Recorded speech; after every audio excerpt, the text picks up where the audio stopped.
بسم اللہ الرحمن الرحیم۔ رائے حیات اسلامک اردو چینل کے معزز دوستو، السلام علیکم ورحمۃ اللہ وبرکاتہ۔ ہماری آج کی موضوع مدینہ منورہ کی مٹی۔ مدینہ پاک کی مٹی سے محبت کرنا رسول اللہ صلی اللہ علیہ وآلہ وسلم سے ثابت ہے۔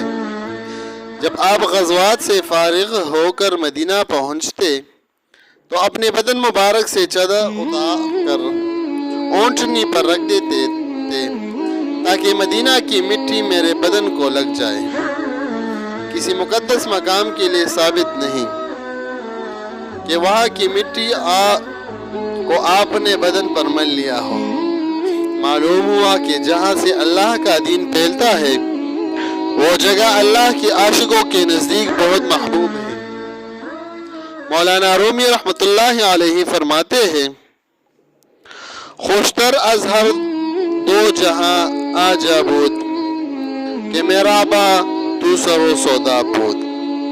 سب سے بہترین زمین وہ ہے جہاں میرے سر کا سودا آپ کی ذات پاک کے ساتھ ہو جائے، جہاں میرا سر آپ پر فروخت ہو جائے، وہ زمین مجھے سب سے پیاری ہے۔ مدینہ منورہ میں اللہ کے رسول صلی اللہ علیہ وآلہ وسلم نے اپنے سر کا سودا کیا اور آپ صلی اللہ علیہ وآلہ وسلم کے طفیل میں صحابہ کرام رضوان اللہ علیہم اجمعین کو بھی یہ سعادت نصیب ہوئی۔ اسی لیے حضور صلی اللہ علیہ وآلہ وسلم نے فرمایا، من استطاع ان يموت بالمدینة فلیمت بها فانی اشفع لمن يموت بها۔ جس کو استطاعت ہو کہ مدینہ میں مرے وہ مدینہ آ کر مر جائے، کیونکہ جو مدینہ میں مرے گا میں اس کی شفاعت کروں گا۔ دوسری حدیث میں ہے کہ مدینہ میں مرنے والوں کی شفاعت پہلے ہو گئی، جب مدینہ والوں کی شفاعت ہو جائے پھر مکہ والوں کی باری آئے گی۔ وہی نزول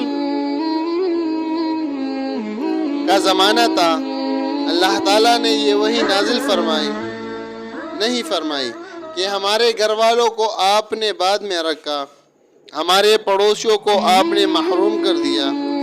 ایسا نزول وحی نہیں ہوا، سکوت ہے۔ معلوم ہوا کہ اللہ تعالیٰ بھی اس بات سے راضی ہے کہ جس سے اس کا رسول راضی ہے۔ امید کرتا ہوں کہ آج کی ویڈیو آپ لوگوں کو پسند آئی ہوگی۔ اسے صدقہ جاریہ سمجھ کر دوستوں کے ساتھ شیئر کیجیے۔ تب تک اپنے میزبان کو اجازت دیجیے، اپنی دعاؤں میں یاد رکھیے گا۔ السلام علیکم ورحمۃ اللہ وبرکاتہ۔